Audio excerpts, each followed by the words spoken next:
সবাইকে আমন্ত্রণ জানাচ্ছি টোটিসেল হেলথ এবং রিসার্চ নিবেদিত স্বাস্থ্য সঙ্গী অনুষ্ঠানে। দর্শক, আপনাদের সাথে আছি আমি ডাক্তার অর্থি জোখরিফ। ব্রেইন স্ট্রোক মস্তিষ্কে রক্তক্ষরণজনিত একটি গুরুতর জটিলতা। সঠিক সময়ে বিষয়টি নিয়ে সতর্ক না হলে দর্শক এটি হতে পারে আপনার মৃত্যুর অন্যতম কারণ। আজ কথা বলবো ব্রেইন স্ট্রোক নিয়ে এবং এ বিষয়ে বিস্তারিত আলোচনায় আজ স্টুডিওতে আমাদের সাথে উপস্থিত আছেন দুজন স্বনামধন্য বিশেষজ্ঞ চিকিৎসক।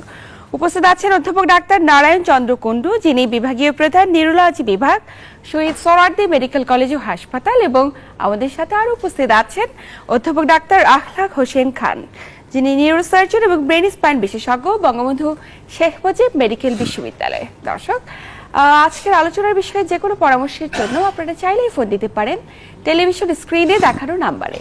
আমরা চেষ্টা করব আমাদের বিশেষজ্ঞ চিকিৎসকের দ্বারা আপনার সকল সমস্যার সমাধান দেবার। চলে আসবো আমাদের আমন্ত্রিত অতিথির কাছে। স্যার, দুজনকে স্বাগত আমাদের আজকের আয়োজনে। ধন্যবাদ। স্যার, ব্রেইন স্ট্রোক শব্দটির সাথে আমরা কম বেশি সকলেই পরিচিত হলেও স্ট্রোক সম্পর্কে আমাদের অনেকেরই কিন্তু স্বচ্ছ কোনো জ্ঞান নেই। আমরা অনেকেই ভেবে থাকি যে স্ট্রোক হয়েছে মানে হৃদযন্ত্রের কোনো জটিলতা, হার্টই স্ট্রোক করেছে। এটি আসলে কি ধরনের জটিলতা, শুরুতে আপনার কাছে জানতে চাই, স্ট্রোক বলতে আমরা কি বুঝি?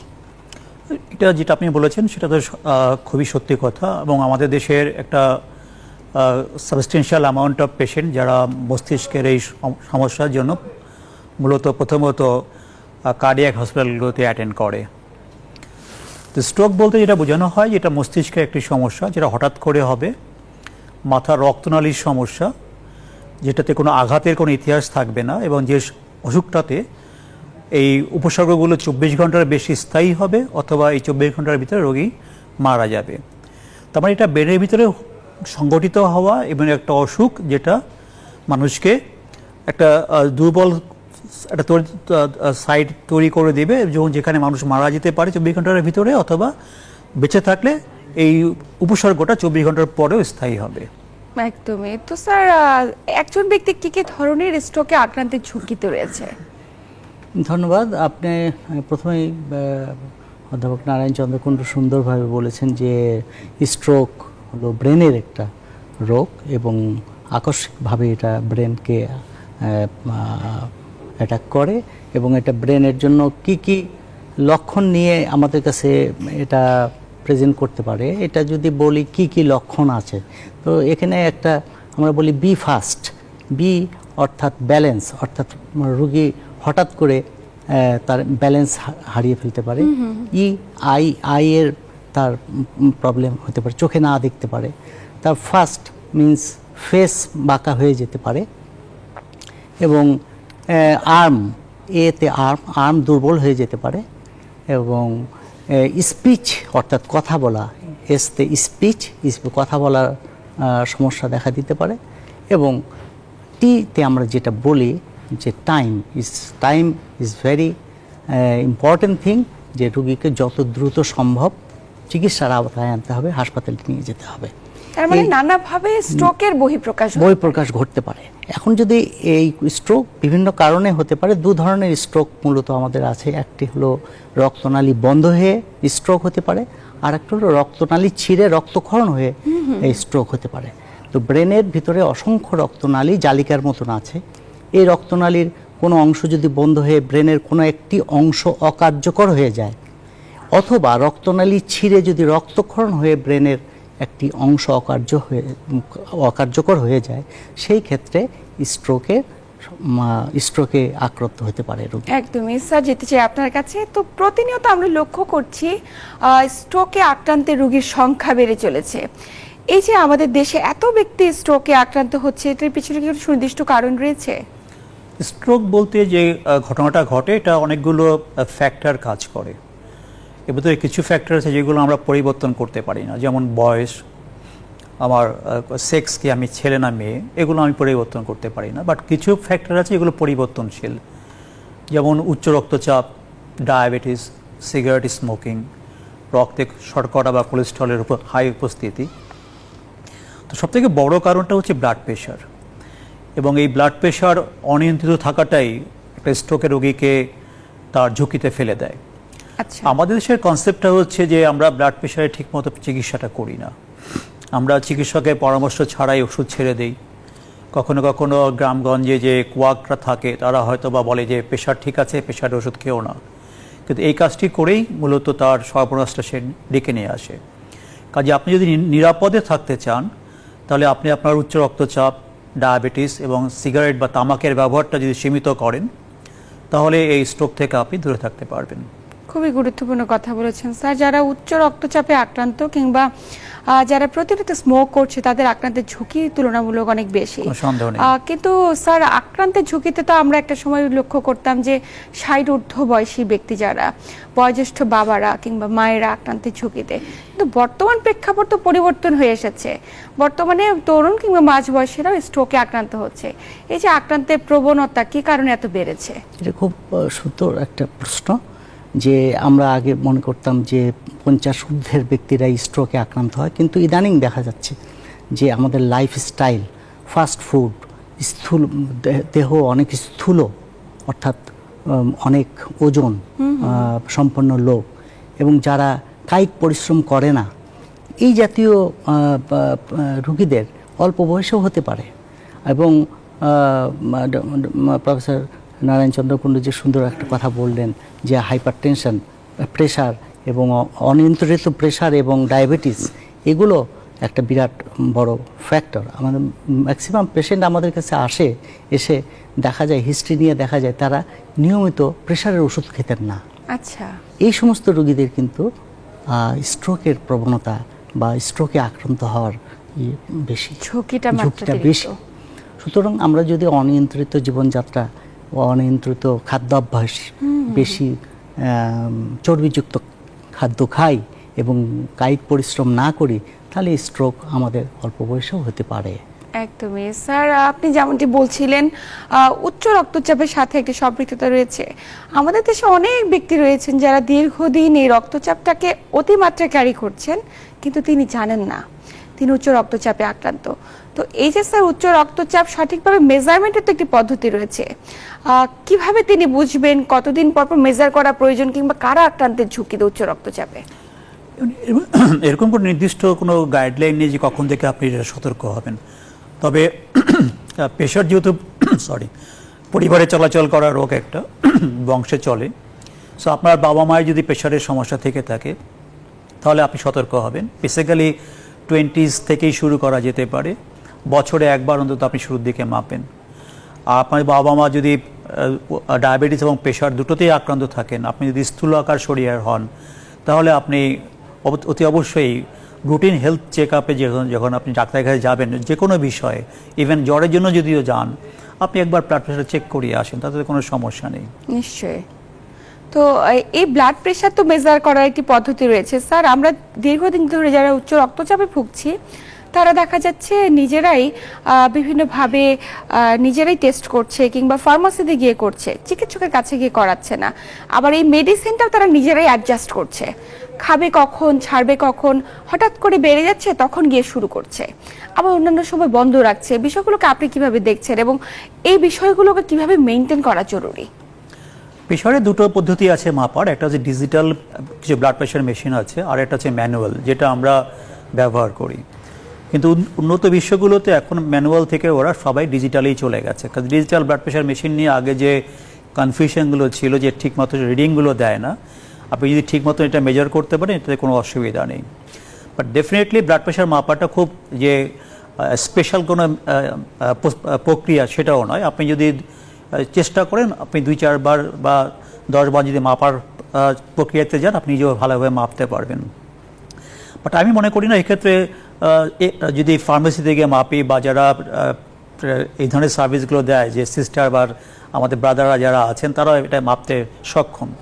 বাট সমস্যাটা হচ্ছে যে আপনি ডাক্তার নির্দেশনা ফলো করছেন কিনা। So once you are in, that is, আপনি যদি ব্লাড প্রেশার চিকিৎসা আসেন কখনো, তাহলে ধরে নিতে হবে এটা আপনার লাইফ টাইমের চিকিৎসা। একজন ডক্টরই ঠিক করবেন যে কখন আপনার ওষুধ কমাতে হবে, বাড়াতে হবে। আপনি ডক্টরের কাছে যাবেন 3 মাস 6 মাস পর রুটিন যান, তাতে কোনো অসুবিধা নেই, থাকলে আপনি নিরাপদে থাকবেন। বিকজ প্রেশার যে শুধু আপনাকে স্ট্রোক করবে তা নয়, প্রেশার আপনার চোখকে নষ্ট করবে, প্রেশার আপনার হার্টকে নষ্ট করবে, প্রেশার আপনার কিডনিকে নষ্ট করবে। ইভেনচুয়ালি আপনার সব অঙ্গ, যেগুলো মেজর অঙ্গ, সবগুলোকে আপনাকে বসিয়ে দেবে সে। So pressure is a silent killer. কাজে প্রেশারকে নিয়ে আপনি নিজের মতো করে চলতে পারেন না, আপনি ডক্টরের পরামর্শ নিন। এবং প্রেশারের সাথে অন্যান্য রোগেরও একটা সম্পর্ক যেহেতু আছে, যেমন ডায়াবেটিসের সম্পর্ক কথা বারবার বলছি আমরা, এবং প্রেশারের ওষুধপত্রগুলো নির্ভর করে যে আপনার প্রেশারের সাথে কী কোমরবিডিটিস আছে। আপনি প্রেশারের সাথে যদি ডায়াবেটিস থাকে, যে ধরনের ব্লাড প্রেশার ওষুধ আমরা ব্যবহার করি, প্রেশারের সাথে যদি আপনার আমরা কিডনির সমস্যা থাকে, একই ওষুধ আমরা ব্যবহার নাও করতে পারি। আচ্ছা, আমার প্রেশারের সাথে যদি শ্বাসকষ্ট থাকে, সে একই ওষুধ আমরা ব্যবহার করতে নাও পারি। কাজে একজন কোয়াক বা একজন যিনি ফার্মেসি থেকে ওষুধ বিক্রি করছেন, উনি হয়তো প্রেশারের ওষুধের নামটা বলতে পারবেন, উনি ওষুধ প্রেসক্রাইব করতে পারবেন না ওইভাবে যে এই ওষুধটা ওই রোগে দিলে ক্ষতি হবে কিনা। কাজে আপনি আপনার প্রেশারকে নিয়ে অবহেলা করবেন না। অন্তত একজন নিদেন পক্ষে রেজিস্টার্ড যে ডক্টর আছে, এমবিবিএস ডক্টর যদি থাকে, তাকে দিয়ে আপনি ওষুধটা অ্যাডজাস্ট করে নিন। বাট আপনি আপনার প্রেশারকে রিকমেন্ডেড যে প্রেশারের মাত্রা তার ভিতরে রাখুন, যাতে করে আপনার এই মেজর যে 4টা টার্গেট অর্গান, ব্রেন, চোখ, হার্ট এবং কিডনি যেন আপনার সুরক্ষিত থাকে। নিশ্চয়ই। এবং এই বিষয়টি আমরা অবতারণা করেছি শুধুমাত্র এই কারণেই যে আমরা যদি ব্রেন স্ট্রোককে নিয়ন্ত্রণ করতে চাই, সেক্ষেত্রে আমাদের রুটটাকে আগে জানা জরুরি, কিভাবে আমরা আমাদের এর কারণগুলোকে আমরা নিয়ন্ত্রণ করতে পারি। এবং আমরা যেহেতু হাইপারটেনশন মেজর কারণ, আমরা প্রেশারটিকে নিয়ন্ত্রণ করতে পারছি না দেখে বারবার ব্রেইন স্ট্রোক হচ্ছে। তো প্রেশারটিকে আমরা যদি সঠিকভাবে নিয়ন্ত্রণ করতে পারি কিংবা সঠিকভাবে মেডিসিন গ্রহণ করি, তাহলে তো হয়তো বা এই জটিলতার পরিমাণ অনেকাংশে কমে আনা। ডেফিনেটলি তাই। স্যার, যেমনটি আপনি বলছিলেন, আপনি লক্ষণ বা উপসর্গগুলো কিন্তু ইতিমধ্যে বলে ফেলেছেন যে একজন ব্যক্তির হঠাৎ করে স্ট্রোক হলো কি কি ধরনের উপসর্গ প্রকাশ পেতে পারে। এই ধরনের উপসর্গ উপস্থিত থাকলে তাৎক্ষণিকভাবে একজন ব্যক্তির করণীয় কি? তাৎক্ষণিকভাবে আপনি যদি বোঝেন এই উপসর্গগুলো দেখা দেয়, তাহলে আমার উপদেশ হলো যে তাৎক্ষণিকভাবে একজন রেজিস্টার্ড ডাক্তারের শরণাপন্ন হওয়া, অথবা ইমার্জেন্সিতে নিয়ে যাওয়া, অথবা হাসপাতালে দ্রুত রোগীকে শিফট করা। কিনা এখানে টাইম ইজ দ্য ফ্যাক্টর।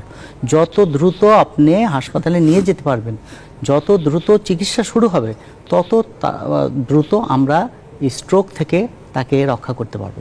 যেমন দেখেন, যদি 4 ঘন্টার মধ্যে 3 ঘন্টার মধ্যে নিয়ে যাওয়া যায়, ইসকেমিক স্ট্রোক যদি হয়, সেই ক্ষেত্রে আমাদের চিকিৎসা, আধুনিক চিকিৎসা পদ্ধতি থ্রম্বোলাইসিস দিয়ে সেই রক্তনালীকে খুলে আবার রক্ত চলাচল যদি আমরা এস্টাবলিশ করতে পারি, তাহলে সে দীর্ঘমেয়াদী এই জটিলতা থেকে বাঁচতে পারবে। অর্থাৎ স্ট্রোক প্রতিকারে এটা একটা বিশাল ভূমিকা রাখে। তো সুতরাং একটা জিনিস মনে করতে হবে, টাইম ইজ দ্য ফ্যাক্টর, দ্রুত নিয়ে যেতে হবে। আর একটা কথা বলা উচিত যে এই স্ট্রোকের ক্ষেত্রে যে হাইপারটেনশনের কথা বললো হলো, সাধারণত রুগীরা একবার প্রেশার হলে ওষুধ ছেড়ে দেয়, কিন্তু প্রেশার এমন একটি রোগ যে একবার ওষুধ খেলে এটা সারা জীবনের জন্য খেতে হবে, এটা বন্ধ করা যাবে না। এই যে বন্ধ করা হয় আবার চালু করা হয়, অনিয়ন্ত্রিতভাবে প্রেশারের ওষুধ করা হয় এবং নিজেদের মতন করে ওষুধ খায়, এইগুলোর থেকে বেরোতে হয়। আর একটি কথা যে প্রেশার মাপা এটা কোনো ব্যাপার না। আজকাল আমরা জগিং করতে, হাঁটতে, রাস্তার ধারেও আমরা দেখি যে ব্লাড প্রেশার মেশিন নিয়ে বসে থাকে, ডায়াবেটিস মাপা যায়। সুতরাং প্রেশার যদি কেউ মাপতে চায়, ডিজিটালেও মাপতে পারে এবং ম্যানুয়ালে মেপে প্রেশারকে কন্ট্রোল রাখা যেতে পারে বলে আমি নিশ্চয়ই। এবং প্রেশারটিকে আসলে দেখা জরুরি যে আমার প্রেশারের মাত্রাটি কত, সেই অনুযায়ী যদি বেশি থাকে কন্টিনিউয়াস, অবশ্যই চিকিৎসকের কাছে গিয়ে তিনি মেডিসিনটি অ্যাডজাস্ট করে নিতে পারেন। স্যার, যেমনটি আমরা বলছি যে আমরা তো বিশেষ কিছু লক্ষণ বা উপসর্গ জেনে গিয়েছি, আপনার কাছে আরেকবার জানতে পারি যে আসলে তাৎক্ষণিক একজন ব্যক্তি, কারণ আমাদের দেশে অসংখ্য ব্যক্তি দারিদ্র্য সীমার নিচে বসবাস করছে, প্রত্যন্ত অঞ্চল থেকে অনেক ব্যক্তিরা এই মুহূর্তে অনুষ্ঠানটি দেখছে, তাদের সচেতনতার লক্ষ্যে আমরা যদি একটু বলি যে তাদের বাসার বয়োজ্যেষ্ঠ বাবা কিংবা তিনি কিংবা তাদের পরিবারের সদস্যরা যদি হঠাৎ করে স্ট্রোকে আক্রান্ত হয়ে যায়, কি করে তিনি বুঝবেন? এমন সাধারণভাবে বোঝার কি কোনো উপায় রয়েছে কিনা? অলরেডি প্রফেসর আকলাক বলেছেন, আমরা বি ফার্স্ট না বুঝলেও যদি ফার্স্টটা বুঝি, আমার মুখটা যদি ড্রুপিং হয়, আমার মুখটা যদি ঝুলে যায়, আমার হাতটা যদি আমি তুলতে না পারি, আমার কথা যদি জড়িয়ে যায়, তাহলে এই 3টা দেখলে বুঝতে হবে যে আমার স্ট্রোক হয়েছে। নিশ্চয়ই। এবং যদি শহর অঞ্চলে কেউ থাকেন, তাহলে ইমিডিয়েটলি তার কোনো হসপিটালে রাশ করা উচিত। টি মানে হচ্ছে টাইম। টাইম মানে এটা হচ্ছে যে কোন সময়ে আমি যে থ্রোম্বোলাইসিসের যে কথাটা এসেছে সেটা দিতে পারবো। আচ্ছা। থ্রোম্বোলাইসিসটা এখন পর্যন্ত যেটা রিকমেন্ডেশন ছিল যে 0 to 4.5 আওয়ার্স, বাট এটা আমাদের আশার আলো দেখাচ্ছে কিছু কিছু স্টাডি যে এটা সম্ভবত within year or couple of year এটা সম্ভবত 24 আওয়ার্স পর্যন্ত এক্সটেন্ডেড হতে পারে। আচ্ছা।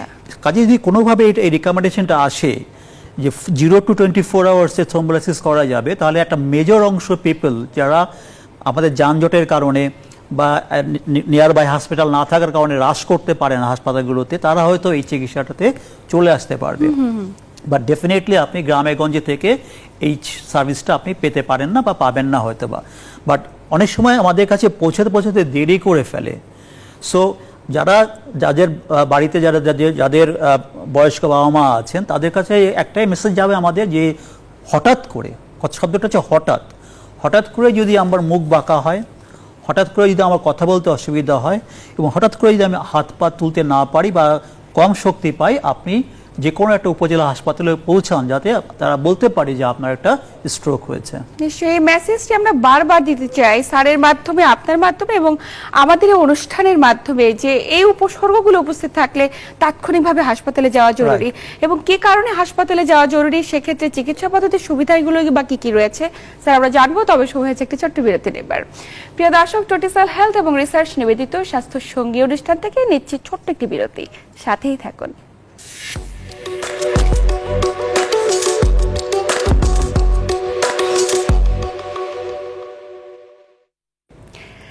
দর্শক, বিরতির পর আবার সবাইকে স্বাগত জানাচ্ছি টোটিসাল হেলথ এবং রিসার্চ নিবেদিত স্বাস্থ্য সঙ্গী অনুষ্ঠানে। সাথে আছে আমি ডাক্তার অর্থি চক্রীব এবং আমার সাথে আছে দুজন বিশেষজ্ঞ চিকিৎসক। উপস্থিত আছেন অধ্যাপক ডাক্তার নারায়ণ চন্দ্র কুণ্ডু, যিনি বিভাগীয় প্রধান নিউরোলজি বিভাগ, শহীদ সোহরাওয়ার্দী মেডিকেল কলেজ ও হাসপাতাল, এবং আমার সাথে আরও উপস্থিত আছেন অধ্যাপক ডাক্তার আখলাক হোসেন খান, যিনি নিউরোসার্জন এবং ব্রেন স্পাইন বিশেষজ্ঞ, বঙ্গবন্ধু শেখ মুজিব মেডিকেল বিশ্ববিদ্যালয়। স্যার, বিরতির পর আবার স্বাগত আমাদের আজকের আয়োজনে। আমরা বিরতির আগে কথা বলছিলাম যে একজন ব্যক্তির স্ট্রোক হলে সেক্ষেত্রে লক্ষণগুলো কি কি প্রকাশ পেতে পারে এবং কতটুকু জরুরি হাসপাতালে নিয়ে যাওয়া। স্যার, স্ট্রোকের তো নানা ধরন রয়েছে, একটু ধরনগুলো সম্পর্কে জানতে চাই। স্ট্রোক মূলত দুই রকমের হয়। একটা হচ্ছে রক্তনালী যেটা ব্লক হয়ে হয়, সেটাকে বলা হয় ইনফার্ক্ট, এবং এটা 100 জন রোগীর ভিতরে প্রায় 85 জন রোগীরই এই ধরনের স্ট্রোকটা হয়ে থাকে। আর এটা যেটা হয় সেটা হলো রক্তক্ষরণ হয়ে হওয়া। এটা মানে এটা হচ্ছে মাথার ভিতরে যে রক্তনালীগুলো আছে সেগুলো ছিঁড়ে যায়। এটা অ্যাপ্রক্সিমেটলি 15% পেশেন্ট এই সমস্যাতে ভোগে। এদের আবার দুটো ধরন আছে। একটা হচ্ছে ব্রেনের ভিতরে যেটা রক্তক্ষরণ হয়, এটাকে বলা হয় ইন্ট্রাসেরিব্রাল হেমোরেজ। এই অ্যাপ্রক্সিমেটলি 14% ক্ষেত্রে দায়ী থাকে। আরেকটা ধরন আছে, এটাকে বলা হয় সাবআরাকনয়েড হেমোরেজ। এটা মানেটা হচ্ছে মস্তিষ্ক আবরণীর ভিতরে রক্তক্ষরণটা হয়। তার মানে কমন ধরনটা রক্ত চলাচল বন্ধ, এবং আনকমন ধরনটা হচ্ছে রক্তক্ষরণ, যেটা আমাদের সমাজে বেশি প্রচলিত আছে, বাট সেটা আসলে কম। তারপরে নানা ধরনের স্ট্রোকে একজন ব্যক্তি আক্রান্ত হতে পারে, সেক্ষেত্রে সচেতনতা কিংবা সতর্কতার কোনো বিকল্প নেই। স্যার, যেমনটি বলছিলাম যে স্ট্রোক তো অনেকে আক্রান্ত হচ্ছে, বিভিন্ন ধরনের লক্ষণও প্রকাশ পাচ্ছে, তাৎক্ষণিকভাবে কখন হাসপাতালে যাওয়া জরুরি বিষয়টা জেনে ফেলেছি, কিন্তু চিকিৎসা পদ্ধতির সুবিধায় আসলে আমরা বাংলাদেশ কতটুকু এগিয়ে রয়েছি? যেমন দেখেন, স্ট্রোকের যে দুইটি কারণ সম্পর্কে বললাম, ইসকেমিক স্ট্রোক অর্থাৎ রক্তনালী বন্ধ হওয়া, এবং রক্তনালী ছিঁড়ে যে হেমোরেজিক স্ট্রোক, রক্তনালী ছিঁড়ে। ইসকেমিক স্ট্রোকটাই বেশি হয় 85%, এবং হেমোরেজিক স্ট্রোক 15%। তো এই ধরনের উপর নির্ভর করবে চিকিৎসা পদ্ধতি। যদি ইসকেমিক স্ট্রোক হয় তাহলে এক ধরনের চিকিৎসা পদ্ধতি, এবং যদি হেমোরেজিক স্ট্রোক হয় তার চিকিৎসা পদ্ধতি অন্যরকম। ইসকেমিক স্ট্রোক যদি রক্তনালী বন্ধ হয়ে যায়, আমাদের টার্গেট হবে রক্তনালীকে সচল করা। সেই জন্য প্রেশার কন্ট্রোল থেকে শুরু করে ডায়াবেটিস কন্ট্রোল এবং রক্তনালী মানে চলাচলের জন্য যে সমস্ত ওষুধপত্র প্রয়োগ, এগুলো আমরা করে থাকি। আর রক্তক্ষরণ হয়ে যেটা হয়, ব্রেনের ভিতরে একটা ক্লোজ ক্যাভিটিতে রক্তক্ষরণ হয়ে আস্তে আস্তে রক্তচাপ বৃদ্ধি পায়, এবং এটা যদি একটা সার্টেন অ্যামাউন্টের উপরে হয়, ভলিউমের বেশি হয়, 35 ml এর বেশি যদি রক্তক্ষরণ হয়, সেইগুলো ক্ষেত্রে সার্জিক্যাল ইন্টারভেনশনের দরকার। সুতরাং আমরা চিকিৎসা পদ্ধতিকে দুই ভাগে ভাগ করতে পারি, একটি মেডিকেল চিকিৎসা আর একটি সার্জিক্যাল চিকিৎসা। এটা নির্ভর করবে কোন ধরনের স্ট্রোক হয়েছে সেটার উপর, এবং সেটা নির্ণয় করার জন্য রোগীদের কোনো রোল নাই, এটা ডাক্তারদেরই সবচেয়ে বেশি রোল, এবং সেই জন্যই দ্রুত হাসপাতালে নিয়ে আসা, চিকিৎসার আওতায় নিয়ে আসে। আমরা ডিসাইড করব যে এটা কোন পদ্ধতিতে চিকিৎসা আগাবে, এবং দ্রুত চিকিৎসা করলে এর ফলাফল ভালো এবং লেট চিকিৎসার ফলাফল খারাপ। নিশ্চয়ই স্যার যেমনটি বলছিল যে আসলে চিকিৎসা ধরনটি নির্ভর করে কোন ধরনের স্ট্রোক সেটির উপর, তো এই ধরনটি নির্ণয় করার জন্য নিশ্চয়ই কিছু পরীক্ষার প্রয়োজনীয়তা রয়েছে। স্যার একটু জানতে চাই স্ট্রোক শনাক্তকরণের ক্ষেত্রে পরীক্ষার গুরুত্ব কতটুকু, কি কি ধরনের পরীক্ষা করেন আপনারা? একটাই মাত্র টেস্ট করতে হয়, যেটাকে বলা হয় সিটি স্ক্যান। সিটি স্ক্যান যে কাজটি করবে সেটা সে বলে দিবে যে মাথায় রক্তক্ষরণ হয়েছে কি হয়নি। যদি সিটি স্ক্যান ইভেন নর্মালও থাকে এবং যদি স্ট্রোকের যে উপসর্গগুলো বলা হলো, যে মুখ বাঁকা হয়ে যাওয়া, কথা জড়তা বা হাতে পায়ে দুর্বলতা, সেক্ষেত্রে ডাক্তাররা ধরে নেয় যে এটাতে মাথায় রক্ত চলাচল বন্ধ হয়ে স্ট্রোকটা হয়েছে। সো একটা সিঙ্গেল সিটি স্ক্যান, যেটা বাংলাদেশে এখন প্রায় প্রতিটা জেলায় এবং প্রতিটা উপজেলাতেও হয়তো কোথাও কোথাও অ্যাভেলেবেল আছে, আমি যদি এই পরীক্ষাটা করে ফেলি সে আমাকে বলে দেবে তোমার মাথাতে কি হয়েছে। এই একটা গুরুত্বপূর্ণ বিষয়। বা একই সাথে এও বলা সম্ভব যে এই যে স্ট্রোকটা হয়েছে এর সিভিয়ারিটিটা কেমন, অর্থাৎ যদি রক্তক্ষরণ হয় এটাকে অল্প হয়েছে, বেশি হয়েছে, রক্ত চলাচল বন্ধ হয়ে যে জায়গাটা নষ্ট হয়েছে সেটাকে অল্প হয়েছে না বেশি হয়েছে। আচ্ছা, বিকজ একজন স্ট্রোক রোগী খারাপ হয় মূলত 3 থেকে 4 দিনের ভিতরে। যদি এই সময়টা সে ক্রস করতে পারে তাহলে তার বেঁচে থাকার সম্ভাবনাটা বেড়ে যায়। সো সিটি স্ক্যান খুব ইম্পর্টেন্ট এবং এটা করে এই ধরনটা আমরা, এই সিভিয়ারিটিটা আমরা বুঝি এবং পরবর্তী চিকিৎসাগুলো এটার উপরে নির্ভর করে আমরা আগাতে শুরু করি। নিশ্চয়ই। সেক্ষেত্রে স্যার সঠিক সময় তো বেশিরভাগ ক্ষেত্রে রোগীরা চিকিৎসকের কাছে যেতে পারছেন না, অনেকটা অবহেলা কিংবা অনেক ক্ষেত্রে দেখা যায় চিকিৎসকরা এত বেশি পেরিফেরিতে রয়েছে যে সঠিক চিকিৎসকের কাছে যেতে কিংবা সঠিক অবস্থায় পৌঁছাতে, শুরুতে স্যার যেমনটি বলছিল যে হৃদরোগ মনে করে অনেকেই কার্ডিওলজিস্টের কাছে ঘুরছেন, তো সেক্ষেত্রে যদি সঠিক সময় চিকিৎসা না হয় কি কি ধরনের জটিলতা হতে পারে? সঠিক সময়ে তো অবশ্যই চিকিৎসা নিতে হবে, তবে আপনি যে কথাটি বললেন আজকের বাংলাদেশ কিন্তু আগের বাংলাদেশের মতন নয়, অনেক অগ্রগতি হয়েছে, চিকিৎসা ক্ষেত্রেও অগ্রগতি হয়েছে, যাতায়াতের ক্ষেত্রেও হয়েছে এবং কোয়ালিফাইড ডক্টররা কিন্তু এখন গ্রামগঞ্জে সবখানেই ছড়িয়ে আছেন।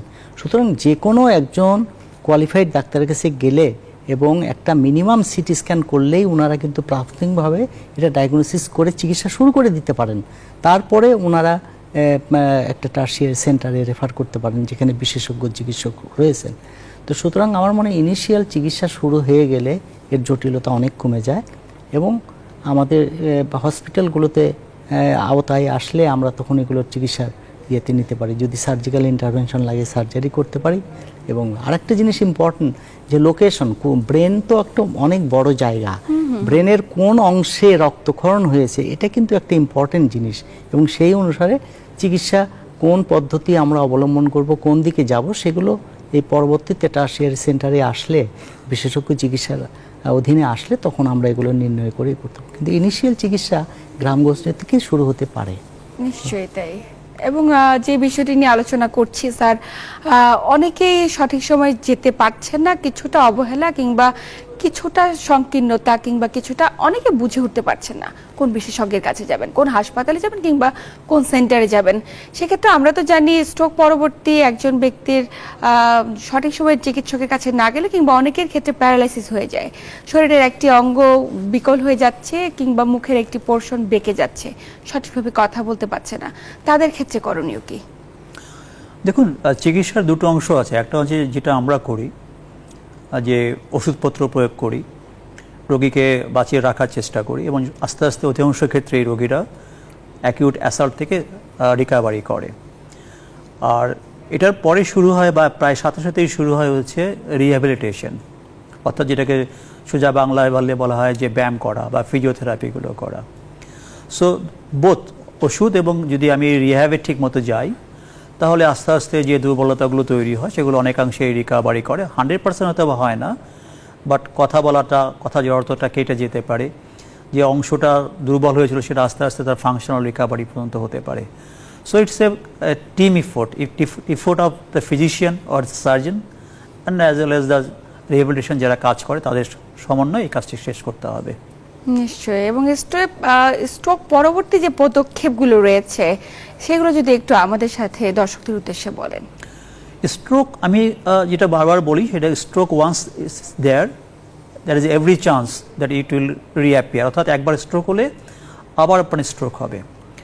ইসকেমিক স্ট্রোকের ক্ষেত্রে বলা হয় যে এভরি ইয়ারলি 5% রোগী আবার রিকারেন্ট স্ট্রোক হবে, অর্থাৎ 100 জন যদি আজকে স্ট্রোক হয়ে থাকে, পরবর্তী 20 বছরে যদি আমি রিস্ক ফ্যাক্টরগুলোকে ঠিকমতো চিকিৎসা না নিয়ে আসি, অর্থাৎ প্রেশার বা ডায়াবেটিসকে কন্ট্রোল না করি, 20 বছরের মধ্যে 100 জনের পুনরায় আবার স্ট্রোক করবে। সো আপনি পরবর্তী জীবনে কেমন থাকবেন, আবার আপনার স্ট্রোক হবে কি হবে না, এটা নির্ভর করবে কিছু পদ্ধতির উপর, যেটাকে বলা হয় সেকেন্ডারি প্রিভেনশন। আমরা তখন যে কথাগুলো বলছিলাম সেটা প্রাইমারি প্রিভেনশন বা প্রাইমারি চিকিৎসা, আর পরবর্তী যখন আমি ছেড়ে দেবো হাসপাতাল থেকে আপনাকে, তখন শুরু হবে সেকেন্ডারি প্রিভেনশন। সেই প্রিভেনশনগুলোর মধ্যে কিছু আছে ওষুধপত্র, রিস্ক ফ্যাক্টর কন্ট্রোল করা, প্রেশারকে নিয়ন্ত্রণে রাখা, ডায়াবেটিসকে নিয়ন্ত্রণে রাখা, তামাকের ব্যবহার ছেড়ে দেওয়া, রক্তে চর্বির মাত্রাটা সহনীয় পর্যায়ে রাখা, হেলদি ডায়েট খাওয়া, কিছু কি বলে ওয়াক করা, কিছু পরিশ্রম করা। আপনি দৈনিক যদি 30 থেকে 40 মিনিট করে হাঁটেন, সেটা আপনার এই কাজ করতে সাহায্য করতে পারে। আরেকটা বিষয় হচ্ছে যে যদি এগুলো আমি মেনটেন করি, আমি যদি 3 মান্থস বা 6 মান্থস পর পর যদি আমি ডক্টরের কাছে যাই, কিছু রুটিন পরীক্ষা নিরীক্ষাগুলো করি, সেক্ষেত্রে কোনটা বাড়াতে হবে কোনটা কমাতে হবে, ডক্টর যদি আপনাকে সহযোগিতা করে, তাহলে আপনার ভবিষ্যৎটা অপেক্ষাকৃত নিরাপদ। নিশ্চয়ই পরবর্তীতে স্ট্রোকের ঝুঁকি অনেকাংশে কমিয়ে আনা সম্ভব। স্যার, এই পর্যায়ে আমরা আলোচনা করব স্ট্রোকের চিকিৎসা পদ্ধতি সম্পর্কে, কিন্তু সময় হচ্ছে একটি ছোট্ট বিরতি নেবার। প্রিয় দর্শক, টোটিসাল হেলথ এবং রিসার্চ নিবেদিত স্বাস্থ্য সঙ্গী অনুষ্ঠান থেকে নিচ্ছে আবারও একটি বিরতি, সাথেই থাকুন।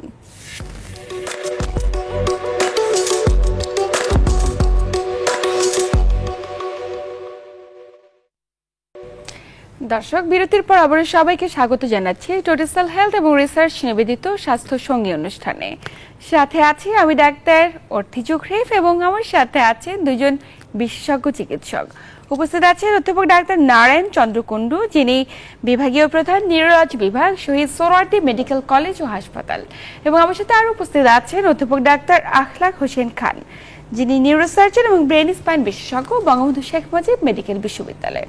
স্যার, বিরতির পর আবার স্বাগত আমাদের আজকের আয়োজনে।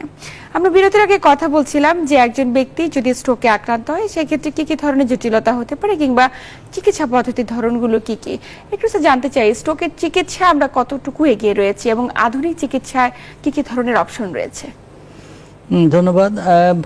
চিকিৎসা পদ্ধতি যেগুলো প্রচলিত বাংলাদেশে আছে, তো আধুনিক বিশ্বের চিকিৎসার চেয়ে আমরা কোনো অংশে পিছিয়ে নাই বলতে পারি স্ট্রোকের চিকিৎসার ক্ষেত্রে। তো ইতিপূর্বে আলোচিত হয়েছে যে স্ট্রোকের চিকিৎসা দুই ধরনের, একটা মেডিকেল চিকিৎসা আর একটা সার্জিক্যাল, অর্থাৎ রক্তক্ষরণ হয়ে রক্তনালী ছিঁড়ে ব্রেনের ভিতরে রক্তক্ষরণ হয়ে যে স্ট্রোকটা হয়, সেই স্ট্রোকের জন্য অনেক ক্ষেত্রে সার্জারির প্রয়োজন হতে পারে। সেই ক্ষেত্রে সার্জারির আধুনিক চিকিৎসা আমাদের বাংলাদেশে রয়েছে। যে সেন্টারগুলোতে নিউরোসার্জারি চিকিৎসা প্রচলিত আছে বা হয় সচরাচর, সেইগুলোতেই এই স্ট্রোকের চিকিৎসা হয়। তো চিকিৎসার পদ্ধতিটা কি, যে আমরা যে রক্তক্ষরণটা ব্রেনের মধ্যে হয়ে যায়, সেই রক্তক্ষরণ যদি একটা নির্দিষ্ট ভলিউমের বেশি অতিক্রম করে এবং রোগীর জীবনের ঝুঁকি, মৃত্যুর ঝুঁকি চলে আসে, সেই ক্ষেত্রে আমরা এই রক্তটাকে অপসারণ করার চেষ্টা করি। অর্থাৎ ব্রেনে একটা সার্জারি করে এই যে রক্তক্ষরণটা ব্রেনের ভিতরে হয়েছে, সেই রক্তটা আমরা বের করে দিতে পারি। এবং আর একটা উনি বলেছেন যে সাবারেগনাইট একটা হেমোরেজ, এটার কারণ হিসাবে যে রোগগুলো আছে, যেমন অ্যানিউরিজম রাপচার হয়ে এই রক্তক্ষরণ হয়ে যায়, সেই ক্ষেত্রে আমরা অ্যানিউরিজম ক্লিপিং, কয়েলিং এগুলো করতে পারি। সুতরাং সার্জিক্যাল যে সমস্ত চিকিৎসার অপশান স্ট্রোকের ক্ষেত্রে রয়েছে, সেগুলোর সমস্ত চিকিৎসাই আমাদের বাংলাদেশে রয়েছে। স্পেশালি আমি বলতে পারি বঙ্গবন্ধু শেখ মুজিব মেডিকেল বিশ্ববিদ্যালয়, Dhaka medical college, sir Suhrawardy medical college এবং আপনার মিটফোর্ড হসপিটাল এবং এই বাংলাদেশে যতগুলো সেন্টারে এবং প্রাইভেট পর্যায়ে যে সমস্ত সেন্টারে নিউরোসার্জারি রয়েছে, সেই সমস্ত সেন্টারে আপনার এই চিকিৎসা রয়েছে। এবং এমনকি এখন ন্যাশনাল ইনস্টিটিউট অফ নিউরোসায়েন্স, একটা বিশাল ইনস্টিটিউট ব্রেনের, সেখানেও আমাদের এই সমস্ত আধুনিক চিকিৎসা surgical as well as medical চিকিৎসা রয়েছে।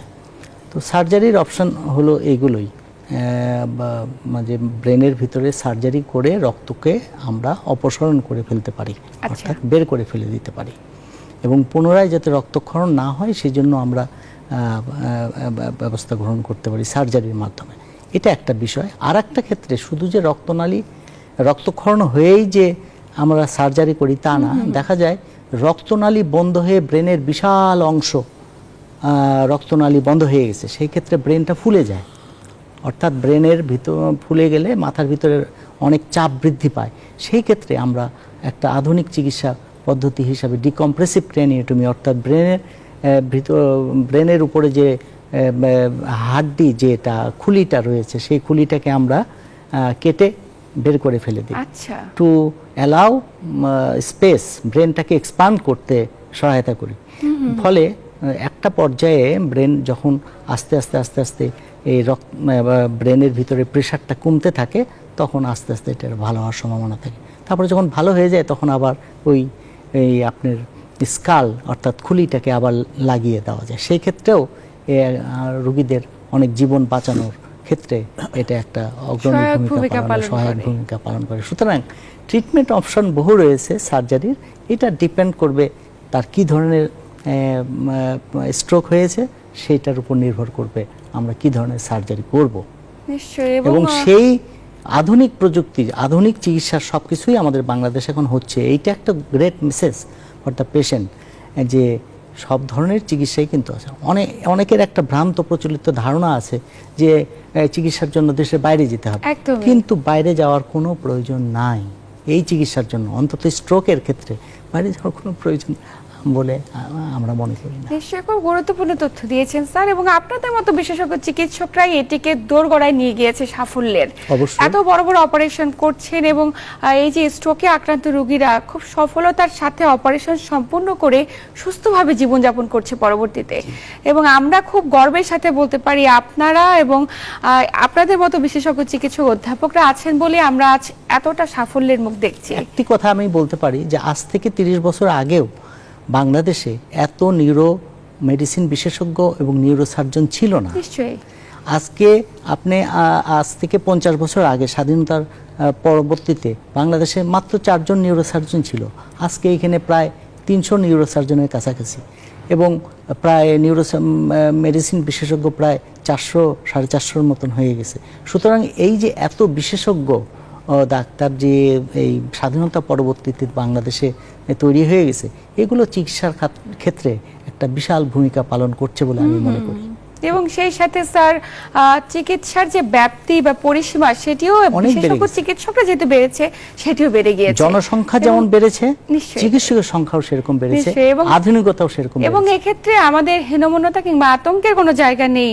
আমরা স্যার বারবারই বলতে চাই যে স্ট্রোকের উন্নত চিকিৎসা এখন আমাদের দেশে সম্ভব। স্যার আপনি যেমনটি বলছিলেন যে থ্রম্বোলাইসিস নিয়ে, থ্রম্বোলাইসিস একটি চিকিৎসা পদ্ধতির মাধ্যম, তো আমাদের দেশে কোন কোন সেন্টারগুলোতে আসলে থ্রম্বোলাইসিস হয়ে থাকে বা কোথায় গেলে এই ধরনের সুবিধা পাওয়া সম্ভব? প্রথমে আমি যারা শুনছেন তাদের জন্য বলি, থ্রম্বোলাইসিস মানে হচ্ছে যে রক্তনালীটা ব্লক হয়ে গিয়েছে সে রক্তনালীটাকে আবার সচল করার চেষ্টা করা। একটা বিশেষ ধরনের ইনজেকশন দিয়ে এই কাজটি করা হয়। এখন পর্যন্ত আমরা বলি যে সিমটম শুরু থেকে 4.5 ঘন্টা পর্যন্ত এটা করা যেতে পারে, বাট আমি শুরুতেই বলেছি যে হয়তো অদূর ভবিষ্যতে এটা 24 ঘন্টা পর্যন্ত এক্সটেন্ড হতে পারে। এই একটা পদ্ধতি। আর একটা পদ্ধতি হচ্ছে যে মেকানিক্যাল থ্রোম্বেক্টমি বলি আমরা, অর্থাৎ রক্তনালীর ভিতর যে ক্লটটা জমে আছে, যে থ্রোম্বাসটা জমে আছে সেটাকে সরিয়ে আনা যায়। সেটা কখনো কখনো যদি থ্রোম্বোলাইসিস ফেল করে বা বিশেষ পরিস্থিতিতে সেটা আমরা করতে পারি, এবং সেটার মেয়াদটা আরেকটু এক্সটেন্ডেড, অর্থাৎ 24 আওয়ার্স পর্যন্ত এমনিতেই যাওয়া যায় সেটা। স্যার আমরা এই বিষয়ে জানবো একজন দর্শক অপেক্ষায়। দর্শক কে আছেন? নাম বলে প্রশ্ন করুন। আসসালামু আলাইকুম, আমার নাম বাপলু বড়ুয়া, আমি চট্টগ্রাম থেকে বলছি। ওয়ালাইকুম আসসালাম। দর্শক আমরা শুনছি আপনাকে, প্রশ্নটি করুন। আমি 2 বছর আগে স্ট্রোক করেছিলাম, আমার বাম পাশটা অবশ হয়ে গেছিল, আর আমি শহীদ সোহরাওয়ার্দী থেকে ট্রিটমেন্ট নিয়ে এসেছিলাম। এখন বিষয়টা হচ্ছে আমার ডান পাশ তো অবশ, বাম পাশ তো বাম পাশ অবশ অবস্থায় আমি ট্রিটমেন্ট নিয়ে এখন আগের থেকে অনেক ভালো আছি। তো বর্তমানে আমার ওই ডান পাশের পা এবং ডান পাশের হাত আমার একটু ঝিমঝিম করে, মাঝে মাঝে ওই মুখটা একটু ধরা ধরা হয়ে থাকে, এটা কোনো প্রক্রিয়া কি আছে নাকি, প্রতিক্রিয়া আছে নাকি, স্যার কিছু জানতে এটা চান? কি কারণে হচ্ছে তো স্যারদের কাছে জানতে চাচ্ছি, আর এটা কোনো প্রবলেম হবে কিনা ভবিষ্যতে।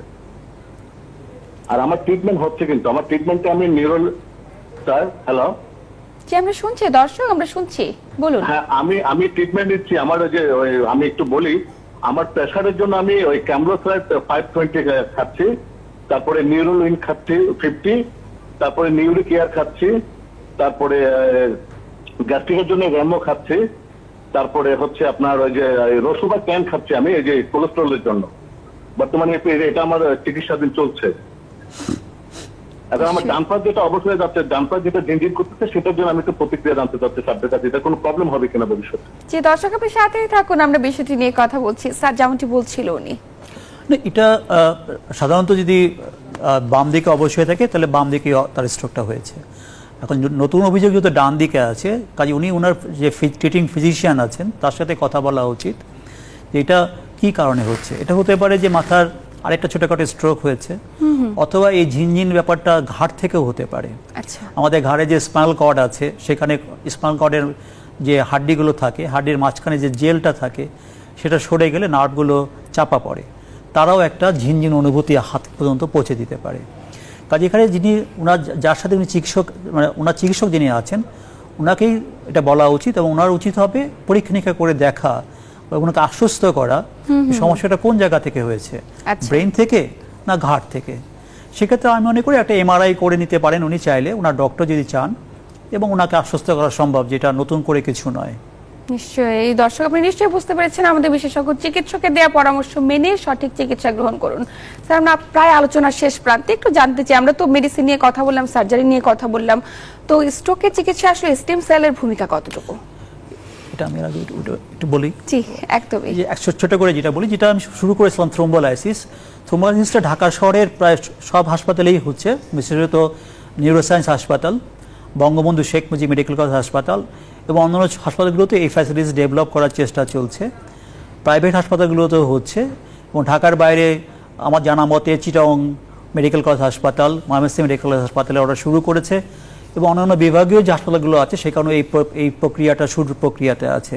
কাজে এটা আমাদের জন্য আসার কথা যে আমরা হয়তো বা সারা বাংলাদেশ জুড়েই নিকট ভবিষ্যতেই হয়তো থ্রোম্বোলাইসিসটা সেবাটা রোগীদের কাছে পৌঁছে দিতে পারবো। একদমই তাই, এবং আমরা খুব আশাবাদী বিষয়টি নিয়ে। স্যার যেমনটি বলছিলাম, স্টেম সেলের ভূমিকা আসলে কতটুকু স্ট্রোকের চিকিৎসায়?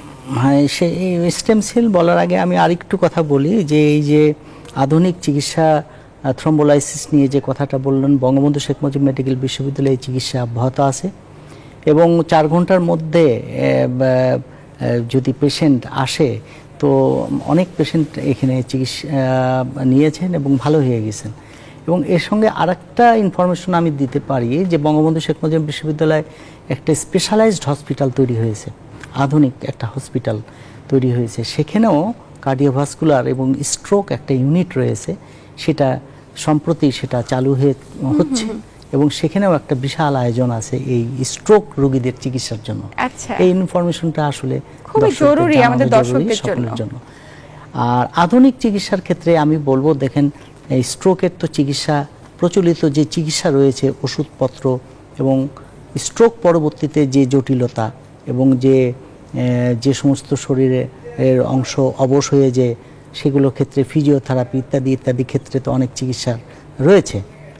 তাতে দেখা যায় যে অনেক সময় স্ট্রোকের পরবর্তীতে কার্যক্ষমতা আবার সেই আগের মতন ফিরে আসে না, যেটা আমরা সবসময় চাই যে একদম পূর্ণভাবে ভালো হতে। নিশ্চয়ই। তো সেই ক্ষেত্রে এক্ষেত্রে স্যার আমরা যদি একটু সতর্ক হতে পারি, আলোচনার একদম শেষ প্রান্তে আছি, প্রত্যেকটি ব্যক্তি হয়তোবা সতর্ক হবেন। আপনাদের দুজনকে আন্তরিক ধন্যবাদ গুরুত্বপূর্ণ তথ্য এবং পরামর্শের মাধ্যমে দর্শকদের উপকৃত করবার জন্য। প্রিয় দর্শক, এই ছিল আমাদের আজকের আয়োজন। এতক্ষণ সাথে থেকে আমাদের আয়োজন দেখার জন্য সবাইকে আন্তরিক ধন্যবাদ। সবাই ভালো থাকুন, সুস্থ থাকুন এবং নিউজ 24 এর সাথেই থাকুন।